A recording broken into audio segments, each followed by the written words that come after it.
Test, test, test. Fantastic Chesapeake. Those are the topics. You're good.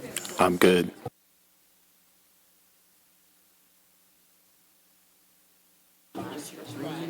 Why am I? Can you hear it? Okay. Good afternoon. My name is Kathleen Brown, Chair of the Virginia Beach School Board, and I call this informal administrative and workshop session to order. We will start with school board administrative matters and reports. I have a sign-up sheet for the 2026 VSBA Spring Networking Forum that is April 23rd at 5 p.m. at Norview High School in Norfolk, Virginia. If you would like to attend, the school board clerk will take care of the registration, so I'm going to pass that down for anybody that's interested in attending that. Or do any board members have anything to report? Ms. Rogers.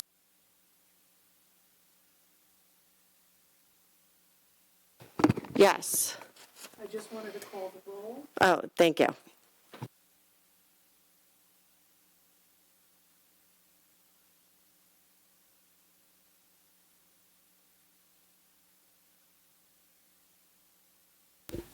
Present in the school board chamber are Chair Brown, Vice Chair Weems, Mr. Bowensteel, Mr. Callen, Mr. Culpepper, Mr. Cummings, Ms. Felton, Dr. Green, and Ms. Rogers.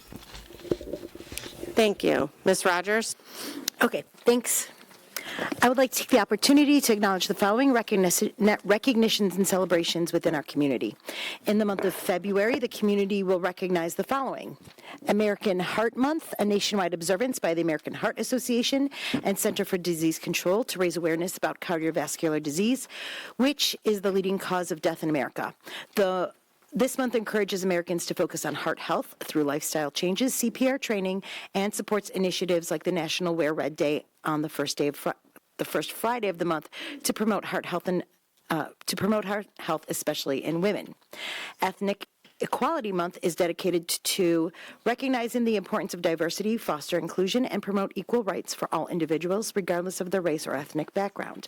It raises awareness, challenges prejudices, and highlights the necessity of social equality and justice. It encourages reflection of existing social biases and celebrates cultural differences and promotes actions towards creating a more equitable world. This month is also Black History Month, which honors the contributions, struggles, and culture of Black Americans. It was initiated as Negro History Week by Carter G. Woodson in 1926 to coincide with the birthday of Frederick Douglass and Abraham Lincoln, who were deeply influential to the emancipation of enslaved people. The week was extended to a month-long nationally recognized celebration in 1976 during the United States bicentennial. President Gerald Ford urged Americans to seize the opportunity to honor the too often neglected accomplishments of Black Americans in every area of endeavor throughout our history. On February 1st, the community celebrated National Freedom Day, which commemorates President Abraham Lincoln's signing of the resolution for the 13th Amendment on February 1st, 1865, which abolished slavery in the United States. Today, February 10th, is Safer Internet Day, which is an international education awareness-raising effort led by Connect Safely in the United States. Today brings communities together to discuss challenges families face navigating the digital world and empowers them to use technology responsibly, respectfully, critically, and creatively. Today, students also celebrated the 100th day of school in Virginia Beach, which they celebrated by bringing in 100 items, or wearing 100 items, or dressing as a 100-year-old. On February 14th, the communities celebrate Valentine's Day, which is a global holiday dedicated to celebrating love and affection through cards, flowers, chocolates, and gifts. On February 17th, there are several celebrations within the community. First, the community will celebrate Mardi Gras, also known as Fat Tuesday, rooted in European traditions as a vibrant festival of parades, balls, and masquerades that serve as a final indulgent celebration before the fasting season of Lent. The community will also celebrate the Chinese New Year, also known as Spring Festival. It will mark the beginning of a new year on the traditional lunisolar Chinese calendar, and it will begin the year of the horse, and specifically the fire horse. Families will celebrate prosperity, longevity, and good fortune for the upcoming year. The community will also be celebrating Ramadan on the evening of February 17th. Ramadan is the beginning of the Muslim holy month, beginning with the sighting of the crescent moon. It is commemorated with daily fasting and ending in the celebration of Eid al-Fitr. And finally, on January 18th, the community will recognize Ash Wednesday, which is the day of fasting in many Western Christian denominations. It evolved from ancient early practices of public penance, using ashes to symbolize morality, mourning, and repentance. It became formally observed in the 11th century and is still practiced today. Thank you. Ms. Felton? Thank you, Chair Brown. I would like to address my colleagues and the community members and the community at large. I would like to take this opportunity to recognize and to bring awareness to Black History Month. Officially recognized by the United States federal government, Black History Month was further established in 1976 when President George Gerald Ford urged citizens to honor the too often neglected accomplishments of Black Americans in every field of endeavors throughout our history. I invite you to join me in reflecting on these significant contributions and celebrating this important month. The 2026 National Black History Month theme, announced by the Association for the Study of African American Life and History, is A Century of Black History Commemoration. This theme celebrates the 100th anniversary of the first Negro History Week, initiated in 1926 by Dr. Carter G. Woodson. During my tenure as a commissioner for the Virginia Beach Historic Preservation from 2008 to 2025, I have been given the significant progress made in recognizing the contribution and services of Black Americans in our region. The Commission has successfully honored these influential individuals, location, and events through the installation of historical road markers throughout the city of Virginia Beach. I would like to highlight two significant historical installations that document the lives of prominent figures from our local history. The first marker honors Sergeant Miles James, 1826 and around 1875-71. Born into slavery in Princess Anne County, James escaped to Portsmouth in 1863 to enlist in the 36th U.S. Colored Troops. During the Battle of New Market Heights on September 29, 1864, Corporal James demonstrated extraordinary heroism. Despite a severe wound that required the immediate amputation of his arm, he returned to the field to lead his men within 30 yards of enemy lines. For his action, he was awarded the Medal of Honor. Following the war, he was promoted to sergeant and returned to Norfolk, where he passed away in 1871. His historical marker is located at the Municipal Center on Princess Anne Road near North Landing Road.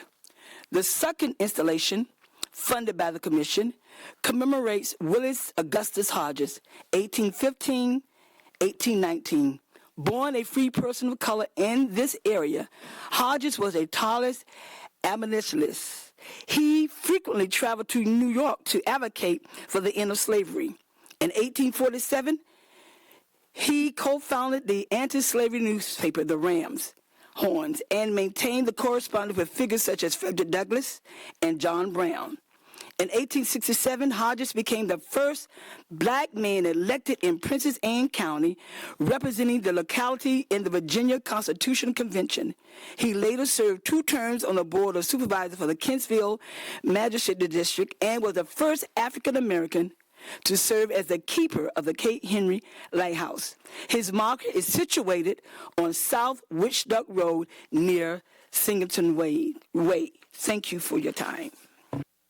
Thank you. Mr. Bowenstiel?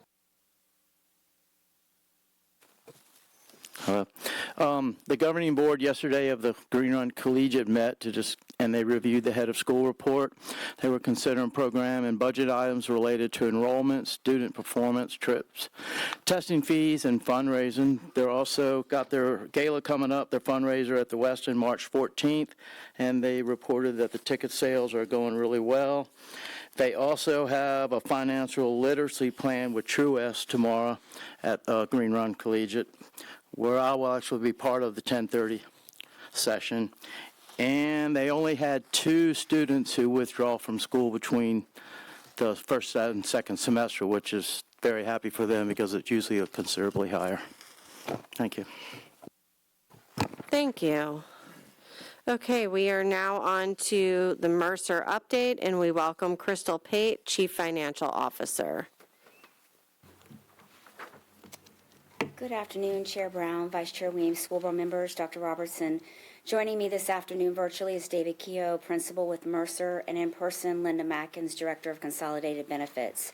During this presentation, Mercer will provide a financial update reflecting claims data through November 30th, 2025, and the updated health fund balance as of the end of November. You will also see projection scenarios that maintain the 2026 employee and employer cost share ratio, and then you will see projections on alternate cost share increases with increases to the employee contribution rates ranging from 10 to 25%. These projections will be shown on a plan year and fiscal year basis. And at this time, I will turn the presentation over to David to walk you through the detailed information, and then we will open it up for questions. Thanks very much, Crystal.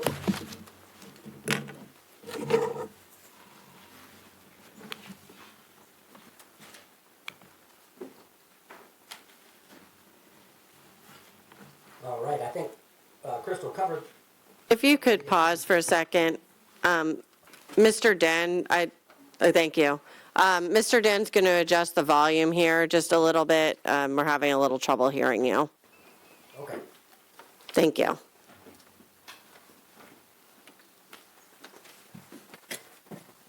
Let me know when you want me to proceed, if you can hear me okay. It's still a little quiet, I think.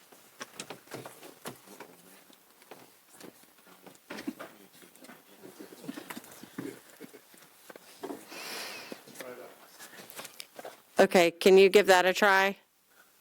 Yeah. How does that sound now? I think that's a little better. Is that better? Better? Colleagues, can you hear well enough? I'm hearing, Mr. Den, if we could turn it up a little more still. That's as high as it's going? Can he turn up his volume? Kathleen, can he turn up his volume on his computer or wherever he's connected? I don't think so. I think it's a speaker thing. Okay, I guess that's as far as it'll go up for now, so if you could go ahead. Thank you. Okay. Does that sound a little bit better now? Just go on. Thank you. Okay, I will speak as loud as I can, but please let me know if you're having any trouble at all. Okay, Crystal, thank you very much for having me here to provide an update and for covering the agenda there. Those are the items that Crystal mentioned. So Linda, if you can advance to the next slide, we'll start off with the projection. So this is the exhibit.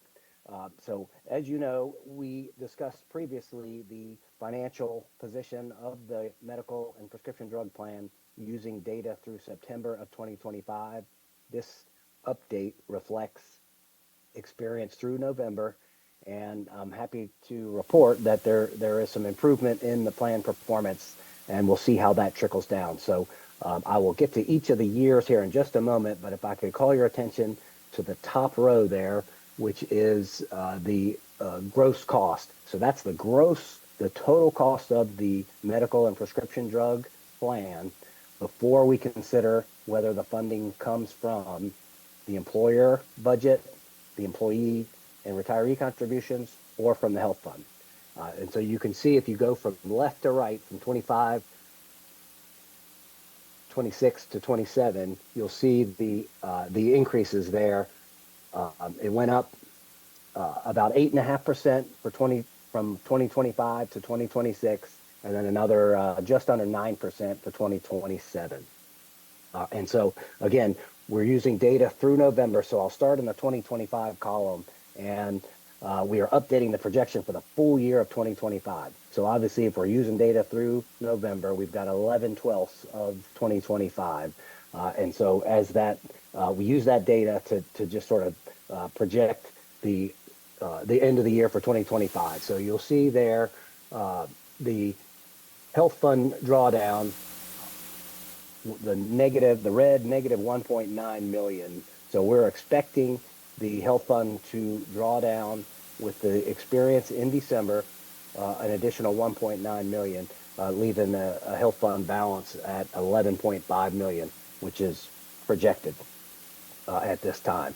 And that 11.5 million represents about 58% of the generally accepted target for our reserve fund, and that's the row right below that, the projected 2 months reserve. So 2/12 of the gross cost is just the industry best practice target reserves, and that reserve covers volatility and so on and so forth, and it's just best practice to have that amount on hand. So we're expecting the fund to be at about 58% of target at the end of 2025.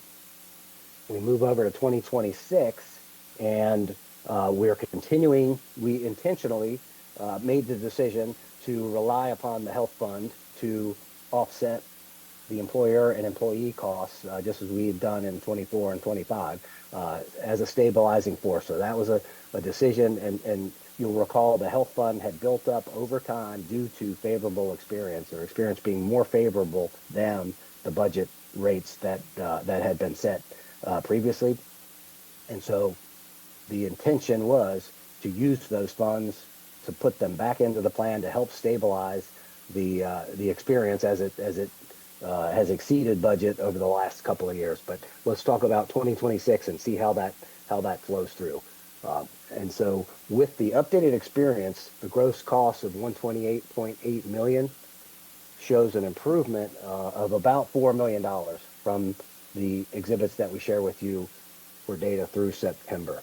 And so of that, the employer contributions are 103.5, employee and retirees are contributing 17.5 million. The drawdown from the health fund reserves is 7.8 million, projected to be 7.8 million, and that comprises all sources of funding for the 128.8 million projected gross cost. And so we update the health fund balance as of November 2025. You'll see there's 11.5 million. And then there's a line item on there, additional funds, 5.8 million. So we were advised that as a result of the reversion process, there would be a $5.8 million add to the health fund. And so we've been advised to incorporate that in our exhibit here. And so the combination, and then the expected drawdown is 7.8 million for the balance of 2026, leaving a estimated projected balance of 9.6 million. And that figure is a little bit lower in terms of its percentage of the target. The target increases as well as the gross cost goes up. 2/12 of that is going to obviously go up as well. So that targeted reserve fund of 21.5 million, it's covered, about 45% of it is covered by the estimated balance. So that's the position for 2026. Those decisions and the rates and budgets are all set. The column in 2027, that is a preliminary exhibit, and so nothing has been set for 2027 yet. But we're providing multiple scenarios, as Crystal said, for you all to orient, some of the possibilities and the financial ramifications of each. So this exhibit here in 2027 is intended to maintain the cost share ratio between the employer and the employee. And so that is specifically, when you look at the 2026 column, employer contributions for 2026 are 103.5 million. Employee contributions, 17.5 million, for a total of 121. When we look at that ratio, it's 85.5% covered by the employer, 14.5% covered by the employee. And so we just, for this first scenario, as a starting point, we maintained that same ratio for 2027. And so with the projected gross costs of 140.2 million, which again is just under 9% increase from 2026, based on our projection, our experience-based projection.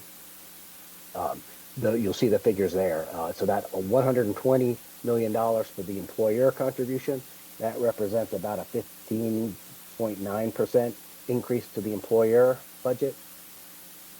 And the 20.2 million for employees represents about a 15.5% increase. And so again, we've got some scenarios for you. This is just for your consideration to understand what the potentials are. So under that scenario, you'll see how it flows through. There's a 0 in the row for drawdown from the health fund reserves. The intention is, that the health fund kind of did its job. It helped support and stabilize the rates over time. But since the unfavorable experience has continued beyond the health fund's capacity to absorb it, we've got to discontinue reliance on the health fund. And so you'll see a 0 in that row in the 2027 column. And so the health fund balance of 9.6 million is projected to be unchanged because we're not intending to rely upon it. And so the ending balance for 2026 of 9.6 equals the starting and ending balance of 9.6 for 2027 under this particular scenario. And in that scenario, the 9.6 million covers about 41% of the projected 2-month reserve, which again is just a best practice target. So with that, let's move forward, Linda, if we can, to the actual scenarios.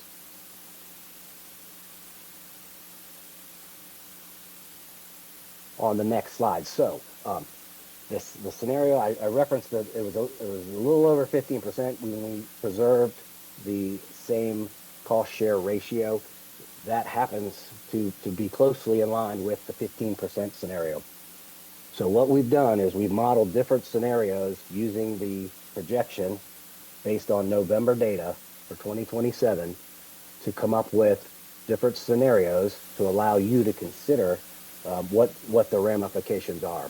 And so we've started with a 10% increase to employee contributions, and we've gone up in 5% increments. We in fact, we have a session scheduled for next week where we're working with the benefits committee to use our interactive model, and we can go anywhere in between, but we're just, for purposes of this session, we wanted to have some finite scenarios for you to consider.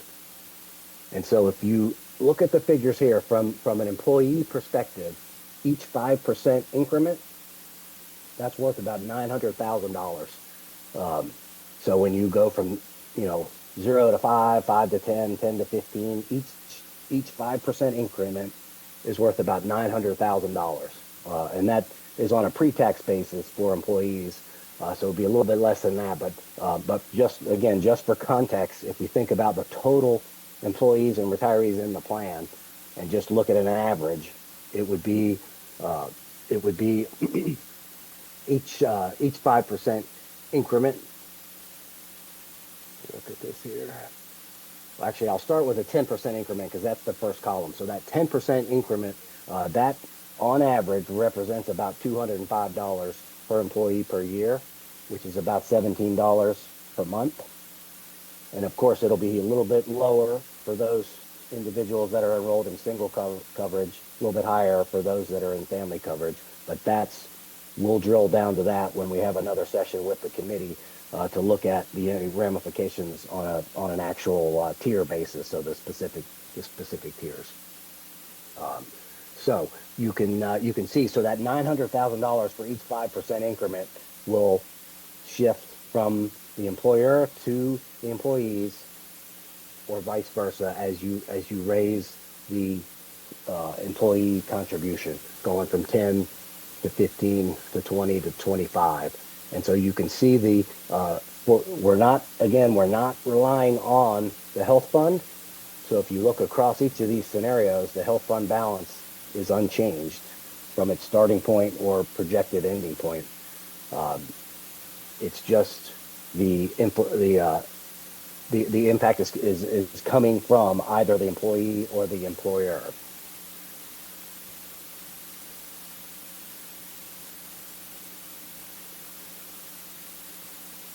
All right, so I welcome the opportunity for some questions. That's what we've done here.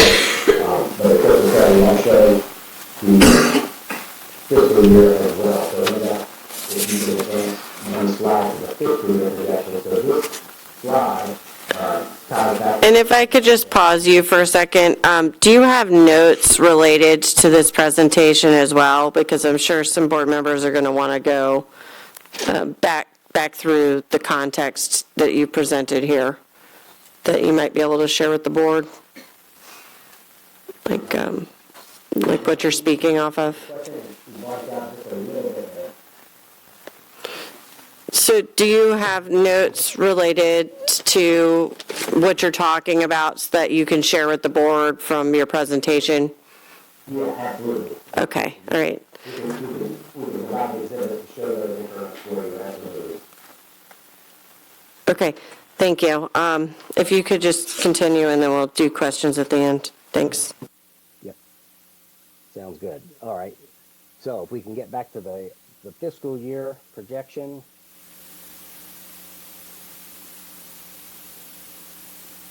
Is that the slide you're on, Linda? So I'll assume that you're on that slide.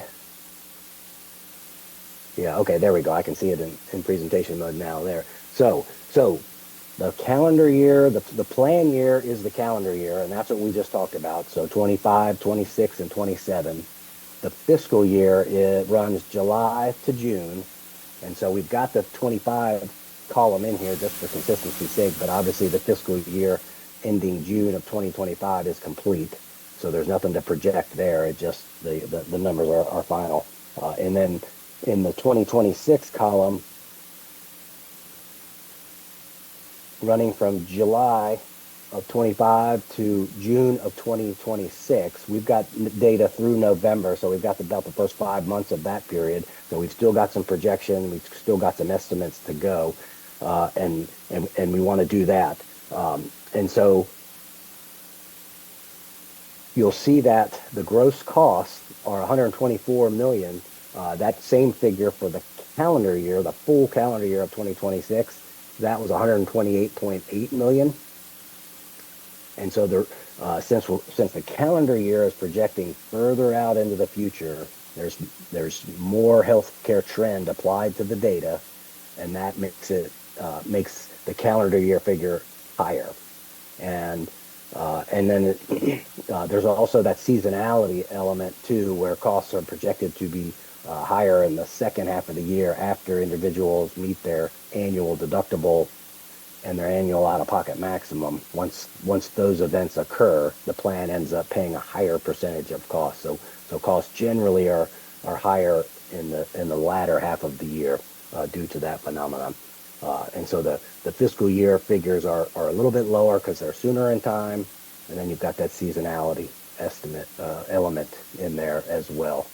So the figures, they'll look a little bit favorable as a result. I'll not go line by line unless folks ask me to. But you can see there the projected health fund balance at the end of fiscal year 2026 is the $18.7 million. And that's 90% ish of the target. So it represents a better position there.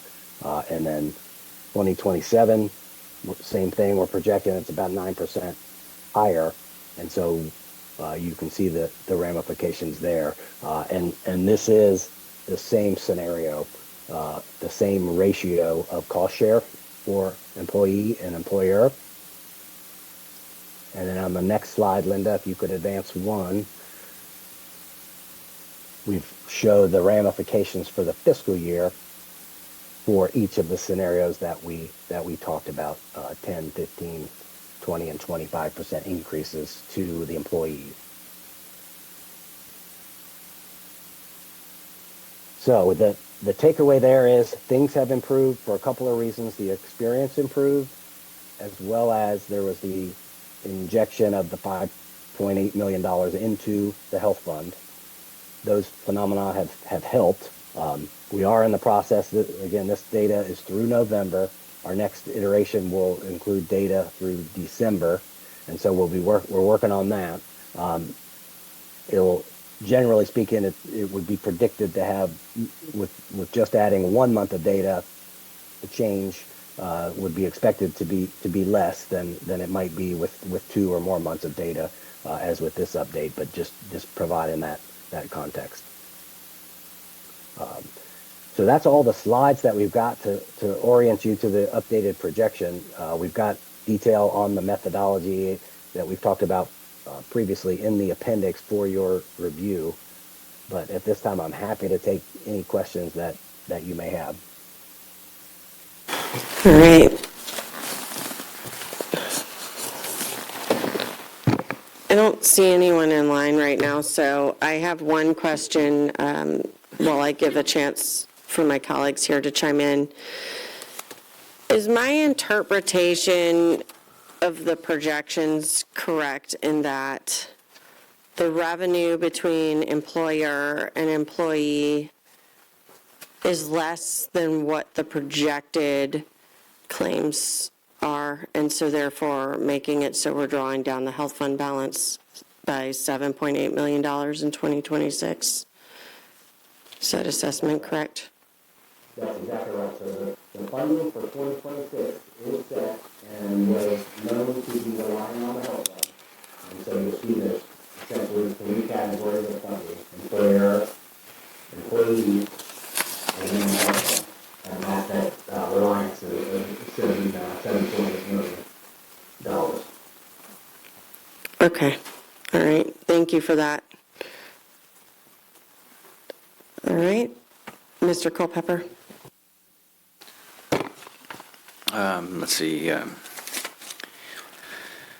guess the first question I'll ask is on that same slide that we were just discussing, 2027, $140.2 million is the gross cost. The employer contribution is $120 million. Just wonder where that number came from. Yeah, that is a hypothetical first pass scenario that preserves the ratio of cost share between employer and employee.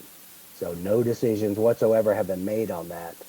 We just took a look at 2026. When you look at the in the 2026 column, that $121 million, that is split 85.5% and 14.5% between employer and employee. And so we, as a place to start, we said, well, let's just start with that one. And it just so happens that it landed, it landed pretty close to one of the scenarios, the 15% scenario on the next page. But it was simply a starting point for the discussion. Okay, so I guess I'd interpret that roughly to say you're saying that's the requirement that we should budget for.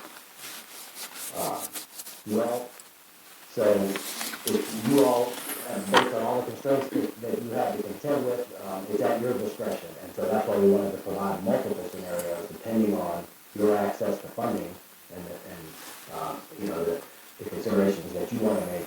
The slide 5 shows the different scenarios and the specific implications. So there's essentially $900,000 for each 5% increment. There's $900,000 that would need to come from somewhere if it doesn't come from the employee. Okay. Well, in reference to slide 7, there's been some discussion about aligning the costs for our employees to the cost of the city. Do you know where that falls in roughly in your projections here on slide 7? Yeah, Linda, I might ask you to chime in as well. I don't have the cities in front of me right now, but You can punt that to later, but I would like to know what that is. yeah. How do I get this to stop? So, Mr. Culpepper, I can answer that question. I'm going to answer that question by not speaking for the city manager, because I think it would be not appropriate for me to quote a number given to me by the city manager in a discussion that we had with the team a week ago, where they're still trying to determine actual costs as well. But there is an absolute will of trying to get in line with the city in terms of health care premium costs. All right, that'll do, thank you. Mr. Callen? Yes, I appreciate your report, I think. And I appreciate Chairwoman Brown's request that you provide us with your notes so that we can review them. But I will be honest with you. I'm following the columns. I'm following the categories down the left-hand side of the page. But I don't know what my eyes should focus on as when you get to the bottom line looking at the health of this process, financial health. Is my target for my eyes to reflect on and to process mentally, am I supposed to be paying attention to the projected health fund balance, the total funding? There's got to be a bottom line. But I don't know where the bottom line to focus my eyes on should be. So can you help me, Coach? Yes. Yes, absolutely. So the health fund, the key takeaway is the health fund has retreated below the desired level. And the desired level is that 2/12 of the projected gross cost. And so what we want to do is enable you all to consider your options to get that health fund to a healthy balance, a healthier balance. And so it's not immediately imperative to have it at that level, but that is because that allows you the financial wherewithal to deal with volatility as it comes. So, and so the different levels of funding that the school board can consider, you know, with the intention of getting that health fund balance back to a desired level or as close to it, and it's certainly palatable to do it over a 2 to 3 year period, but that takes some planning and some looking out into the future. So that's what we want you to focus on.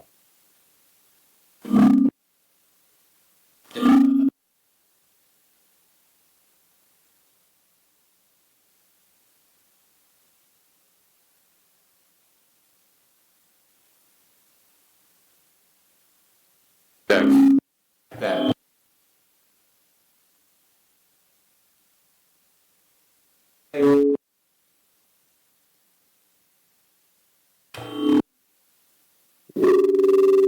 I'm sorry, was there a question there? I heard a little bit of static.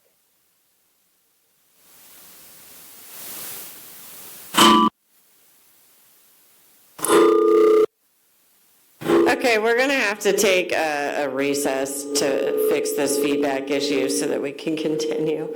So, colleagues, we're going to take a 5-minute recess, and hopefully that'll get us up to date. And I apologize to the consultants from Mercer, but we're having some technical issues with the microphones. Thank you.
Check 1 2 check 1 2 check 1 2.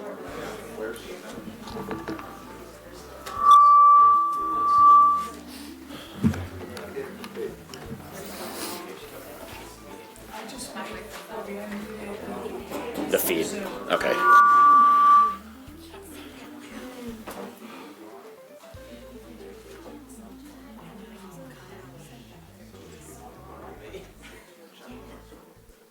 Check 1 2 check 1 2.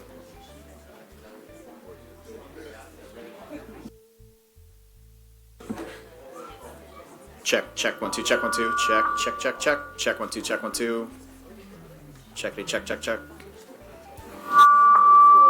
check. Still checking. Check 1 2 check 1 2.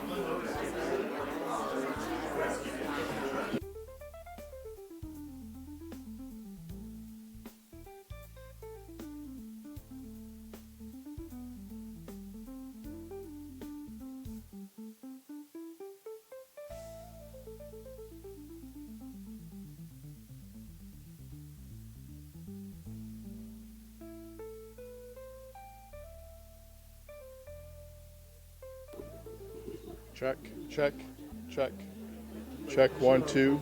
I am not hearing it in the room. Check 2. Check 1 2. Can you hear me?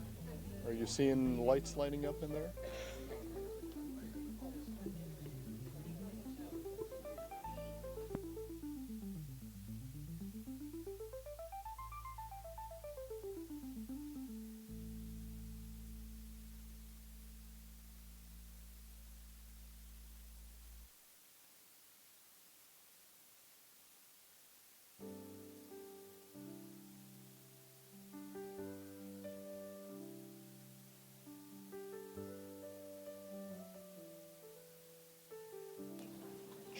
Check. Are you able to hear me? Check. Yeah, I know, but we're not going to be able to fix that right now. But are you able to hear me? Hello, check. There we go. I've got room audio. That's better. All right. You want to try that one again?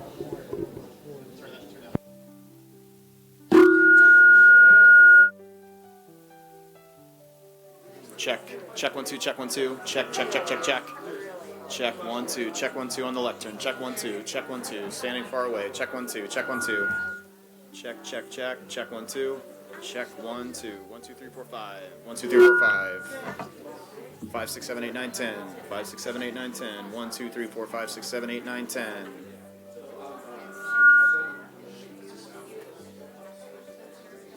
Check 1 1 1 1 1 2 3 4 5 6 7 8 9 10 1 2 3 4 5 6 7 8 9 10 10 9 8 7 6 5 4 3 2 1.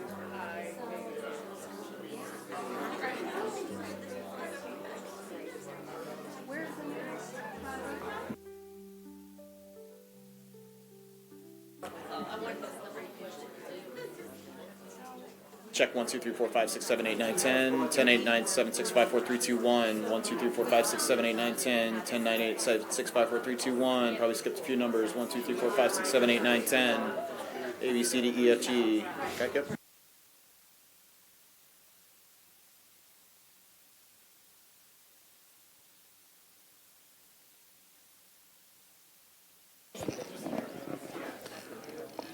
Check 1 2 3 4 5 6 7 8 9 10. Check 1 2 3 4 5 6 7 8 9 10. Check 1 2 3 4 5 6 7 8 9 10 10 9 8 7 6 5 4 3 2 1. Check 1 2 3 4 5 6 7 8 9 10. Check 1 2 3 4 5 6 7 8 9 10. Check 1 2 check 1 2 3 4 5 6 7 8 9 10. 1 2 3 4 5 6 7. For the room down.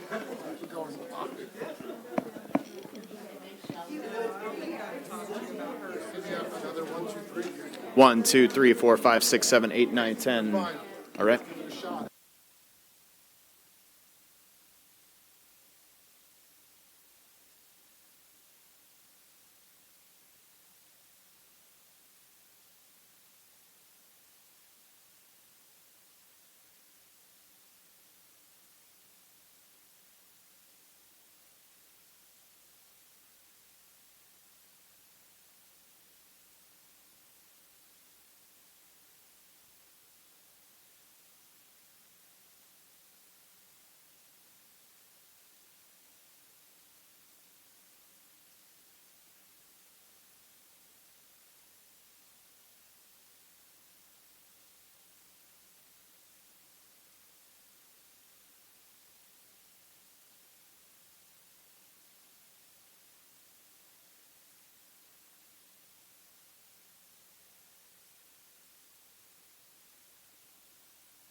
Okay, we are now back from recess.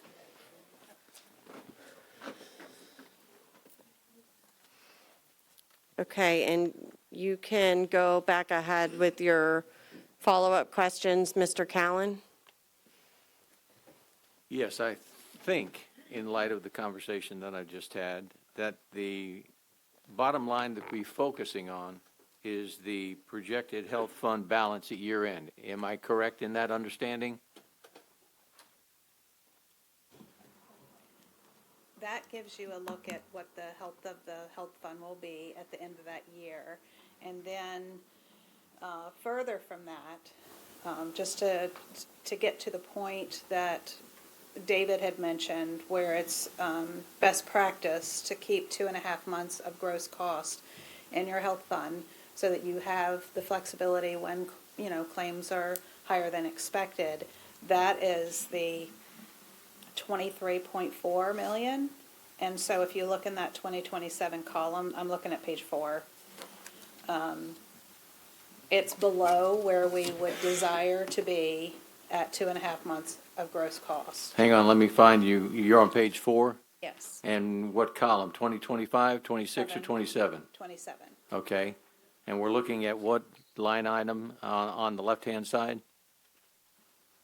So on the column, so as you mentioned, there's the projected health fund balance at year end. Okay. That's going to show you what we project, or Mercer is projecting we will have in our health fund at year end based on the expenses. However, based upon best practice, to have 2.5 months of gross cost in your health fund, we would be below that because that's 23.4 million and we would only have 9.6. So that's what that negative 13.8 is just saying we're below at the end of 2027, we would still be below best practice. So is the bottom line for my focusing as a member of this board and trying to make wise decisions, am I focusing on that red number in the variance from 2 months reserve? Is that what my attention should be directed towards? Because there's got to be a bottom line in this process. When all is said and done, I get to a bottom line, and in light of the health of that number, whether it's positive or negative, whatever we're shooting for, there's got to be a bottom line that I've got to be paying attention to. And can you help me understand what that bottom line is? This is what you want to be looking at. Well, my only response to that is if you're looking at that bottom line number, I don't think we would be in a position to make a change to make that 0. So alternatively, unless someone tells me differently, we'd probably looking at the projected health fund balance at year end just to make sure that we are in the positive and reaching towards that 2-month best practice reserve. Okay, I don't mean to be redundant, but I just want to make sure I'm hearing what do I focus on as it relates to measuring the health of this report?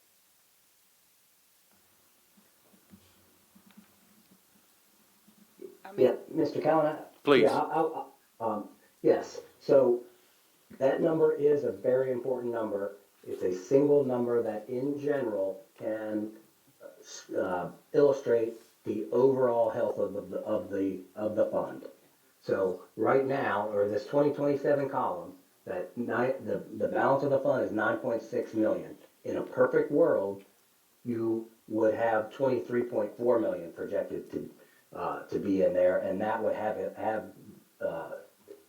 the best practice fund availability perfectly covered. And so that's a single number. If you want to focus on a single number that will quickly tell you is the health of the fund perfectly funded or a little underfunded or a little overfunded, that number can help you get to that assessment. Now, it is the value of having that fund is that it helps the plan to withstand financial volatility year to year. So in general, we would expect it to have some movement and to be plus or minus right on the ideal number. So the fact that it doesn't hit that ideal number is not in and of itself, an impossible situation. However, that said, we do want to make decisions to the plan that will help to increase the likelihood that it will trend closer to that actual number. Recognizing all of the dynamics of the plan, which include the budget constraints that the school board faces and the desire to mitigate increases to the employees as well. So there's those three factors. You want, in a perfect world, you want the fund to be right on the desired reserve balance as shown there. You want to have increases to your employees that are palatable, and you want to have the employer budget be something that you all can manage. So those are the three areas, three aspects of funding the plan that we're trying to give you all the information so that you can balance those as you need to. Okay, but those three items still lead to a bottom line, correct? That's right.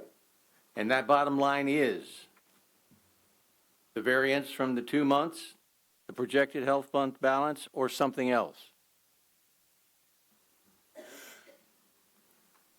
The bottom line in the scenarios we've proposed, they make additional contribution to the employer budget, and then the employer budget, you all have the discretion, or the potential ability to take your sources of fund, which are going to be your sources plus the employee contributions, to move it into the fund to get it to move in a direction of a balance that that you would prefer. And so if you're just looking for a single place to look, then it would be that. Doesn't the it bottom all line. mathematically lead to some bottom line number for assessment purposes?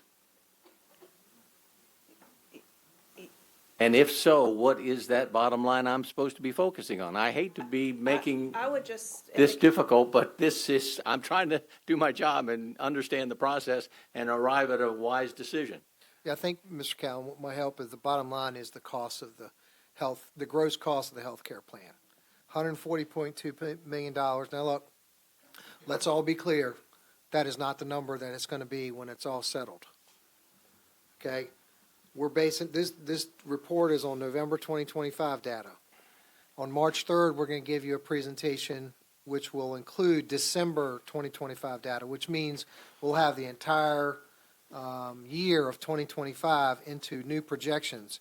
It's likely that $140.2 million could fluctuate a little bit either way, and what's available in the health fund balance could fluctuate because of the amount of claims that will come through in that last month.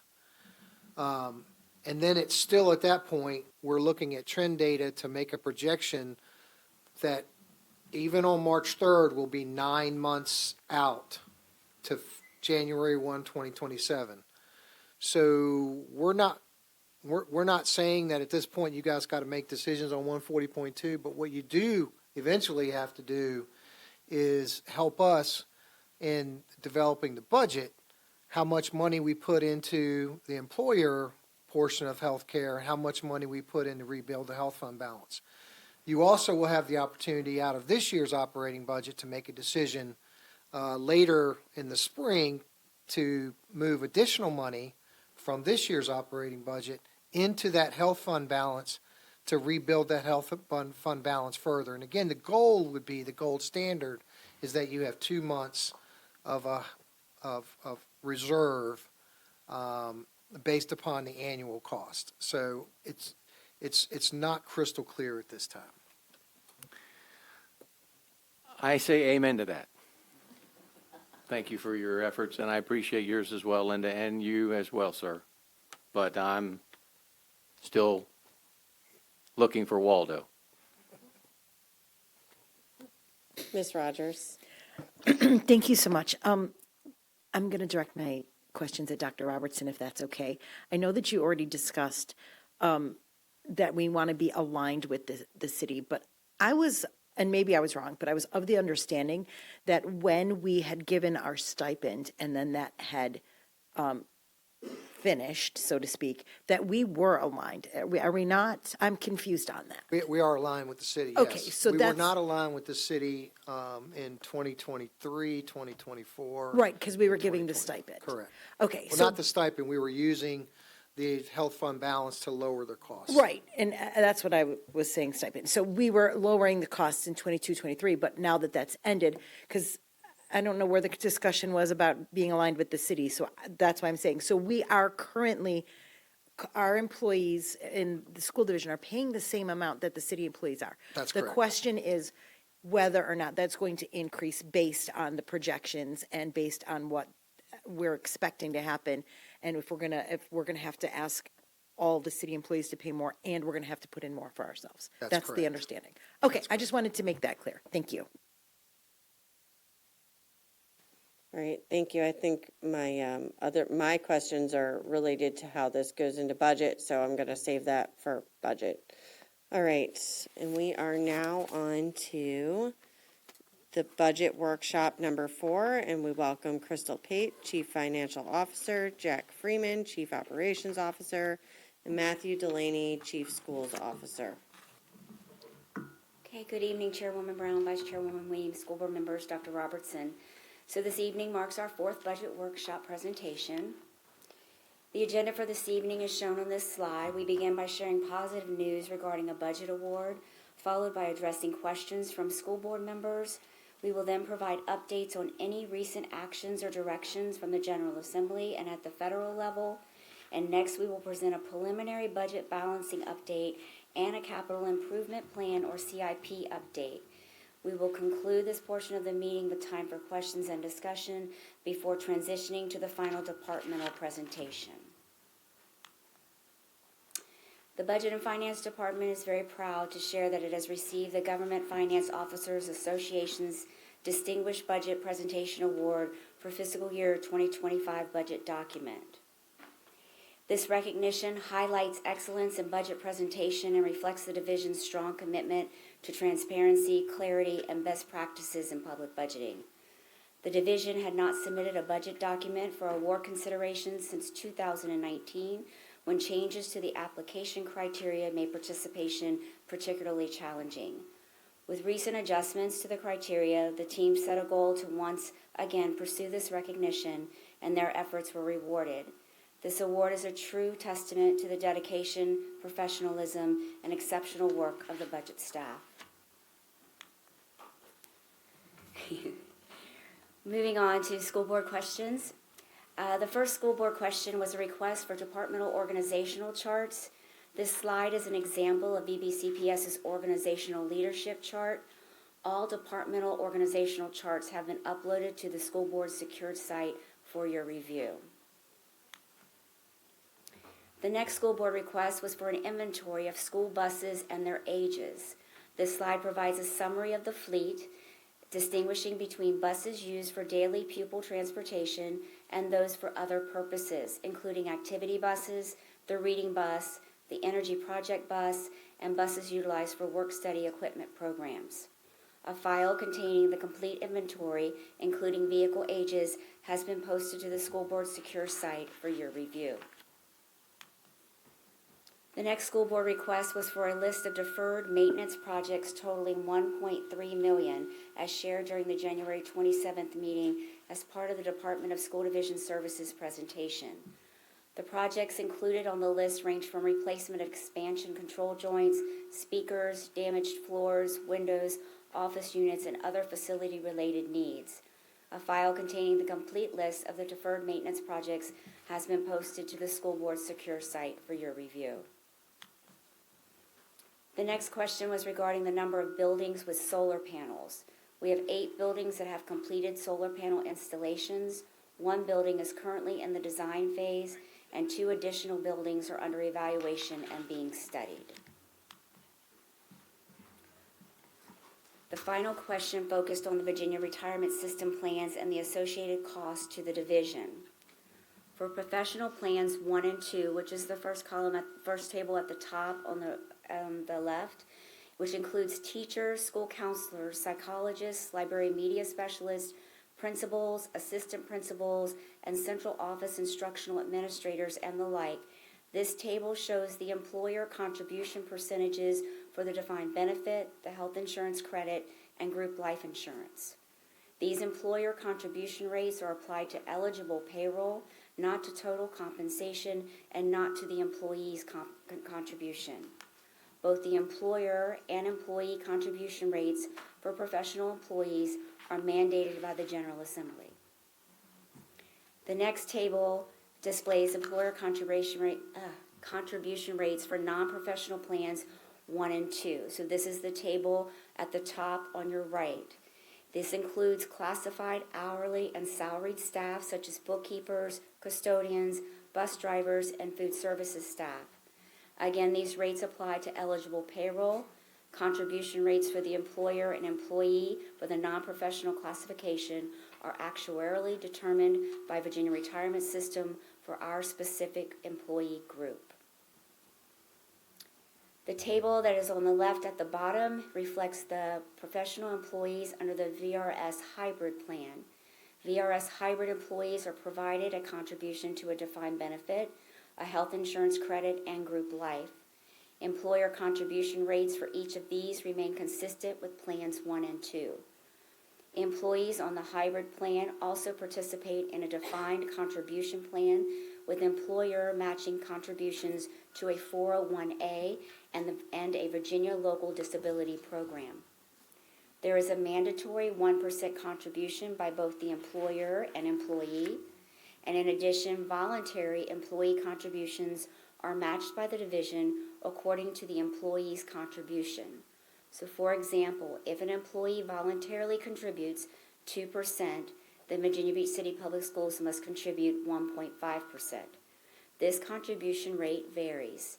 There are 9 different voluntary employer matching formulas based on the amount that an employee may choose to contribute to the defined contribution plan. And as mentioned, a component of the hybrid plan is the Virginia Local Disability Plan, and the employer rate for the professional classification is listed in the table.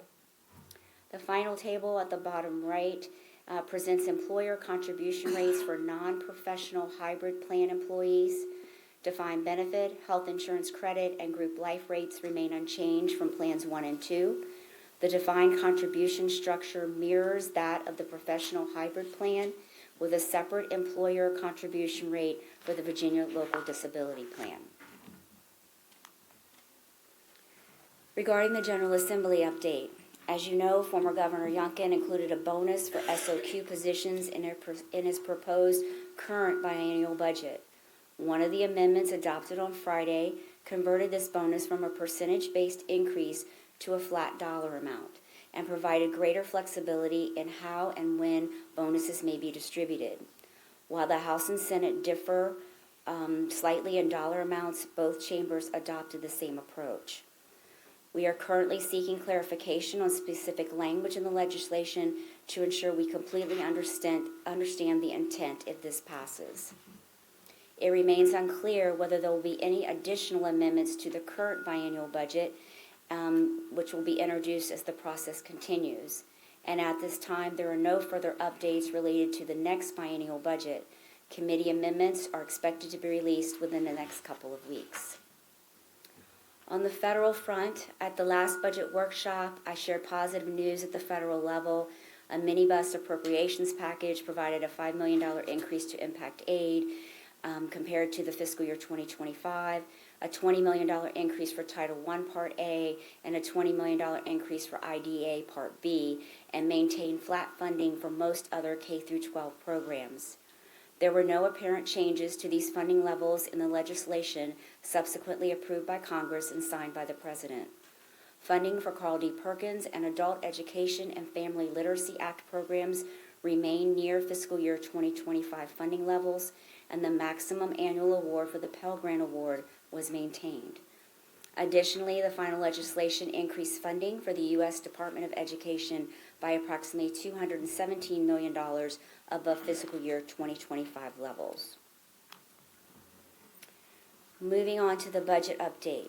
This slide you have seen several times reflects projected revenue growth of approximately $33.4 million over the fiscal year 2025-26 approved amended budget based on former Governor Youngkin's budget proposal.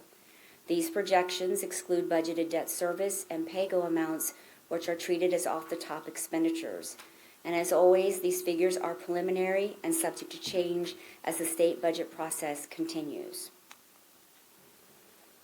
Beginning with the projected $33.4 million in additional revenue, this slide represents the first of 3 budget balancing slides.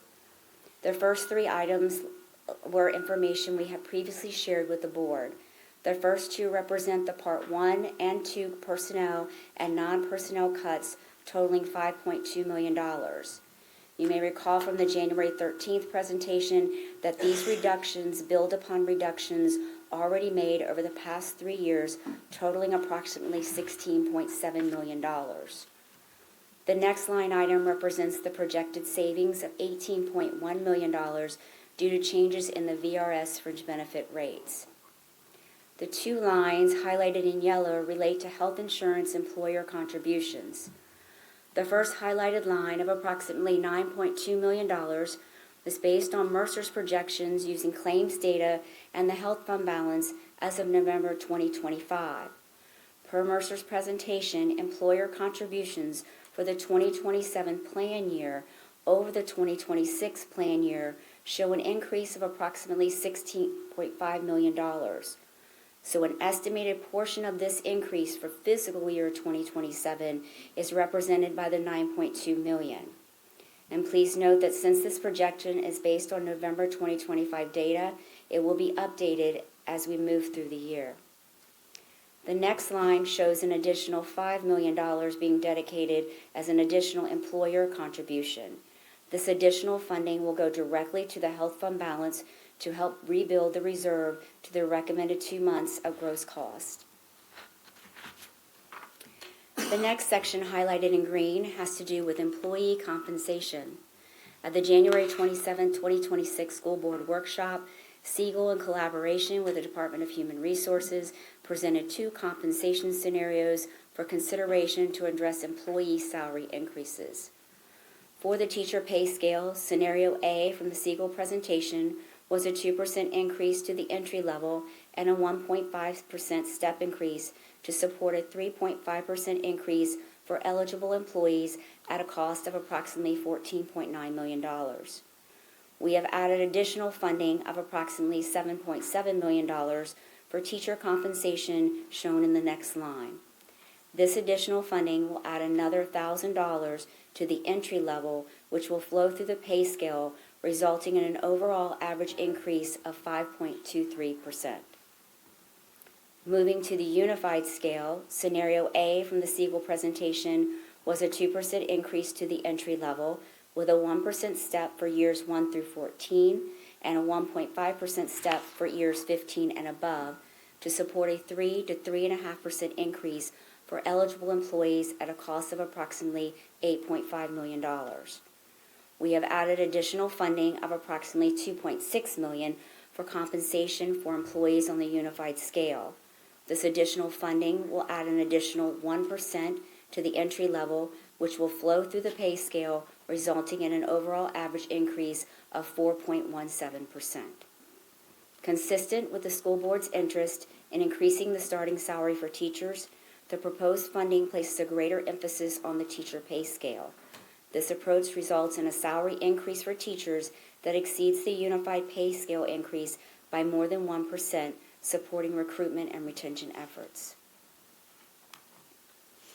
So before moving on to the rest of the budget balancing, these next 2 slides show the impact of the additional funding on each pay scale.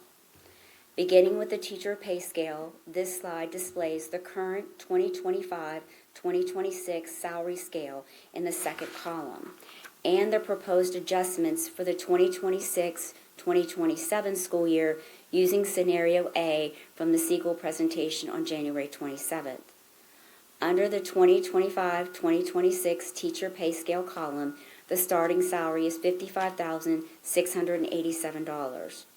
The next column, titled Proposed 2026-2027, reflects Scenario A, which again proposes a 2% adjustment to the entry-level starting salary of the $55,687. Under this scenario, the starting salary for the 2026-2027 school year would increase to $56,801. The next column builds off of scenario A by applying an additional $1,000 adjustment to the entry-level salary, resulting in a final starting salary of $57,801. This represents a 3.8% increase over the current year's entry-level salary. In terms of employee impact, a current entry-level teacher completing 1 year of experience would move to a 1-year salary of $58,668, representing a $2,981 increase shown in the green box, or a 5.35% increase over their 2025-2026 salary. Scenario A plus the $1,000 entry-level increase strengthens the salary scale, maintains the integrity of the 1.5% difference between steps, while delivering a meaningful impact for employees.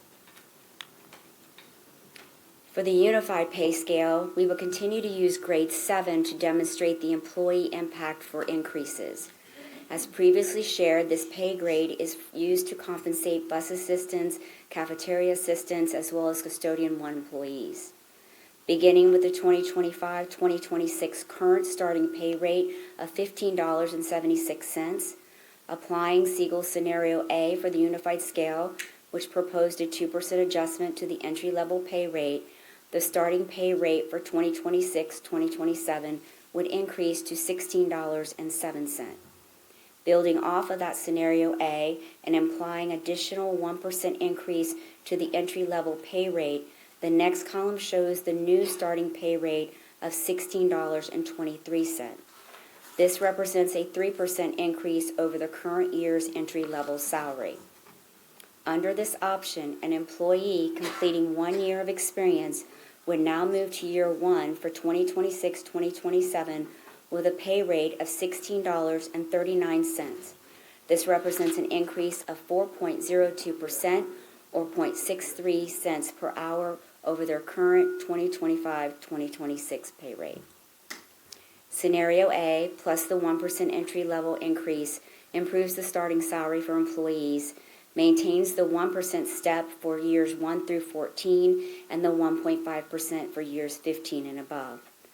The proposed salary adjustments for both the teacher and unified pay scales reflect a coordinated and thoughtful approach to compensation while taking into consideration the proposed funding.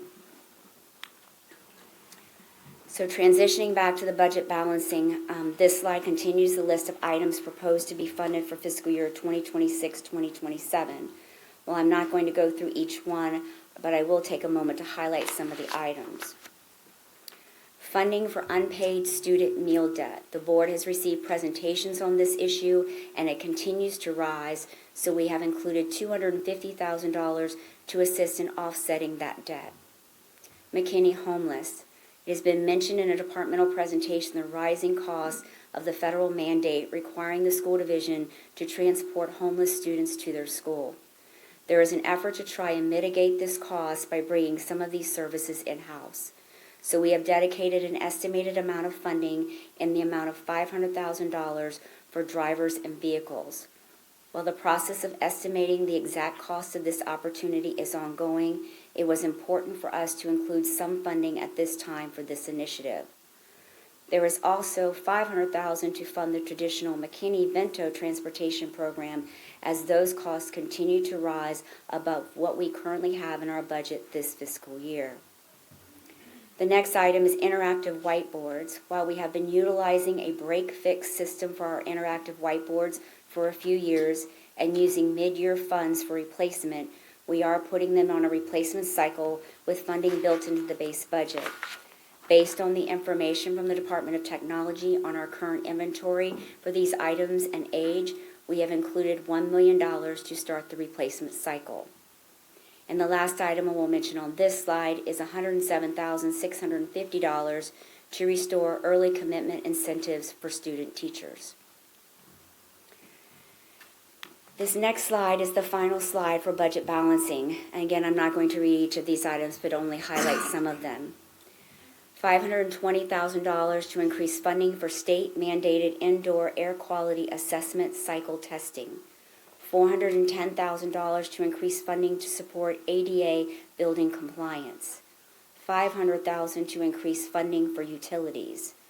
$1 million to increase funding to general maintenance. And recall, we have that $1.3 million of deferred maintenance projects. $535,855 to move security assistance from grant funding to the operating budget. $160,512 to increase funding for the Microsoft Division license. And lastly, $146,980 to increase funding for Google Workspace. All of these proposals are preliminary, pending approval of the state budget. This concludes the presentation, and I'll be glad to answer any questions you may have. Ms. Felton? Thank you, Chair Brown. Ms. Pace, thank you for this detailed presentation. Appreciate it much. Back on page 9, I guess screen 9, we talked about the categories and the contribution for the VRS plan.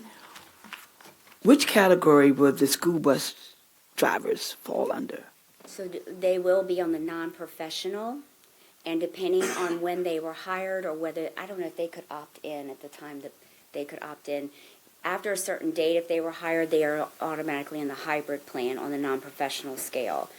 There was an option at the time for those on Plan 1 and 2 to opt into the hybrid if they wished to. So there could be some non-professionals on the hybrid that were hired prior to that date. I don't think that was a large number of people that chose that option, though. Okay, so that's basically for the bus drivers. We have, like you said, wasn't many that phase into that? Not if you were on Plan 1 and Plan 2, because those are defined benefit plans, which are almost obsolete at this point.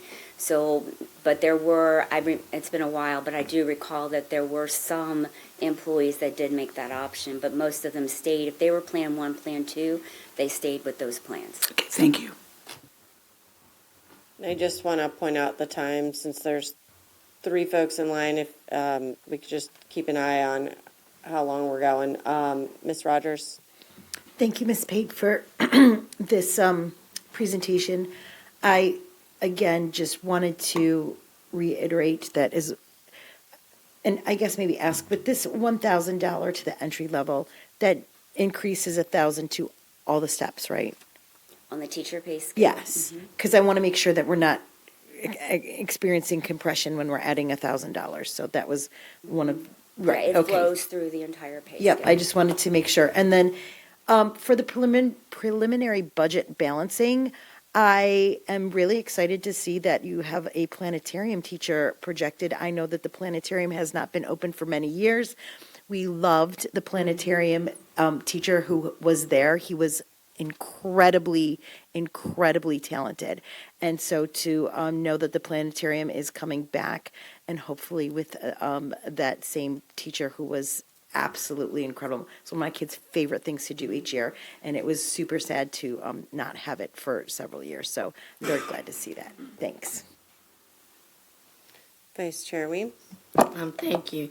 So on slide 12, obviously the $5 million additional dollars for the contribution of the health insurance will get us $5 million closer to that magical number of what we need in the balance, Yes, correct? ma'am. Yes, ma'am. And then the approximately $9 million for the health insurance contribution increase, what will that do for our employees' So premiums? that is reflective of the total cost that you saw at us actually, Mercer projecting the employer contribution rates.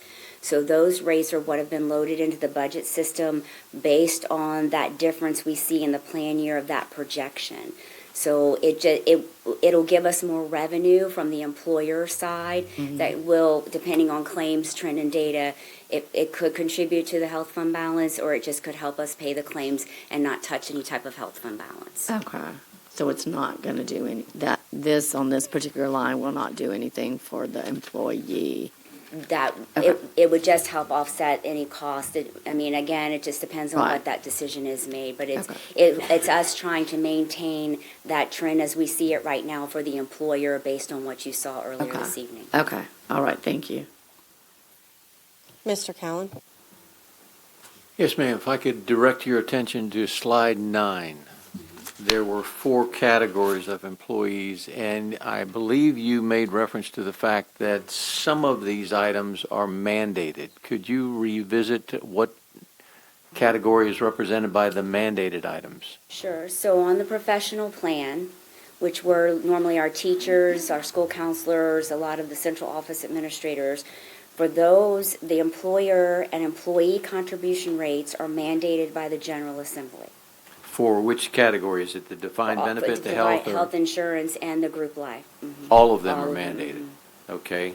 And that's true for both professional and non-professional, or just professional? So for professional, on non-professional, because you have a different group of employees, and I think I kind of mentioned this in last workshop when this topic came up, whereas those contribution rates on the professional side are mandated by the General Assembly, and we receive those rates when the VRS board has their meeting.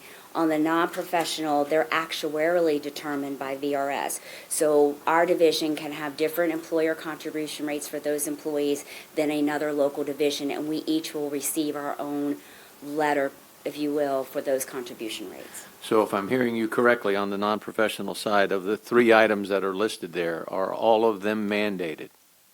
The employer contribution rates, yes. Okay. Now, is that true in any respect for the non-professional, for hybrid, I should say? So in hybrid, it's the same kind of idea behind that. The only difference we're trying to make is distinguish between that when you go to a hybrid plan, their defined benefit, the way it's structured, will be a little bit less than a defined benefit for a Plan 1 or Plan 2 employee because they've added this defined contribution to the structure Sure. and then requiring us to match. And the mandatory piece for that would be 1% for employer, 1% for employee is mandated on the hybrid. Okay, so am I hearing you correctly that all of the items on the hybrid column, which are 5 different entries, are all of those mandated? They're set, yes, they're mandated, they're set Okay. for us, yeah. Now, the last question. There's this issue called funded or unfunded mandates. Are we dealing with a funded mandate from the state on these items, or is this unfunded and we have to find the dollars to make that happen? They are funded. I mean, they are funded based on what the VRS board and what their staff presents to them from an actuarial standpoint, the performance of the fund because of their investments. And so they're able to look at all of that data that's presented to them and come back and say, in this case, we have been able to lower that rate for the professional because the fund is doing so much better. So, so, I mean, it's really just kind of based on that piece of that. Okay. Thank you. Yeah. Okay, I just want to make sure that I'm understanding correctly. So here in the yellow on this preliminary budget balancing, this employer health insurance contribution increase was already seen in these Mercer projections that we received this evening? That is where we came up with that estimate. We took the plan year and the difference between 2026 and 2027. And even though we operate on a fiscal year, we looked at the plan year because if we can make that contribution, it will help us going forward a little bit. And if we can just hold that thought for a second. So is this 5 million also included in that projection? Because right now we're still showing a drawdown of that fund balance. So the 9.2 million was already included, but the 5 million was not already loaded into that presentation? Into the Mercer presentation. Correct. So the Mercer presentation was used to determine the $9.2 million. So that's not started yet. That won't start Okay, until so that wasn't in the Mercer's And neither is the estimates. 5 Okay. million, And yes. that's what I was trying to make sure that I understood because, if not, I would be a little bit concerned. Mr. Cummings? Yeah, I'll just be quick. Just looking at the preliminary budget balancing, spreadsheets. I think there's a lot of things on here. I think this balance of $33 million is something that there's going to probably be more discussion about, and this is probably a very agile table. But I think in future, as we get more table or more information and more potential preliminary budgets, having a descriptor of what some of these things are for, so that we might have more knowledge on what we'll potentially be voting and allocating for. So, with pathway expansion for aviation and maintenance and medical assisting, is that something that the board will vote on in the future or need to vote on, or is that just? Yeah, so Mr. Cummings, we're really looking forward to the conversations next Tuesday, where we can go through all these line items and also hear from the board is what's missing. Mm-hmm. What are some of the priorities that are missing? Okay. And get clarity on all these other items. And when we introduce new courses, we always introduce new courses if there's a cost, to know that either we're going to have to find that money in the budget, or we're going to have to build that money into the budget. And as we expand CTE and have to pay tuition for these higher education centers, that very likely is going to be require new money. Yeah, okay. I just know that in our audit committee that we had recently, that software utilization was a topic that we discussed. So I do see some new software expenses on here that are expensive, but there's pros and cons to everything and whatnot. So I think that's something that's also on my mind as well as a board member. Okay, so we have still one more presentation here related to capital improvements.